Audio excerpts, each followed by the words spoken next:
আমেনা বলে, জগতের মানুষরে, আমার এই সন্তান যখন আমার গর্ভে, আমার ঘরের মধ্যে আমি তখন একা ছিলাম। যখন প্রসব বেদনা যখন আরম্ভ হয়, মারার যে রকম পরিস্থিতি হয়, এই রকম সময়টা যখন গনিয়ে আসলো, আমি যখন বুঝতে পারলাম, কিন্তু আমি ওই মুহূর্তে বড় একাকিত্ব বোধ করতে লাগলাম, বড় একা একা নিজেকে অসহায় লাগছে। কারণ নবীজির দাদা আব্দুল মুতাল্লিব তিনি ছিলেন খানায়ে কাবার পাশে। কোথায় ছিলেন? তিনি খানায়ে কাবার কাছে ছিলেন।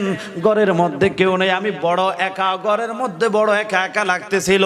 ও জগতের মানুষ, কেমনে বলো নবী আমাদের মতো সাধারণ মানুষ? আগে একটু শুনিয়া লও, তারপরে বইল নবী তোমাদের মতো না, কার মতো তারপরে বলিও। বাবারা আমার গভীর মনোযোগ, মা আমেনা রাদিয়াল্লাহু তাআলা আনহা বলেন, যখন আমি বড় অসহায়ত্ব বোধ করলাম, একা একা লাগতেছিল, ওই মুহূর্তেই আমি নজর করে দেখতে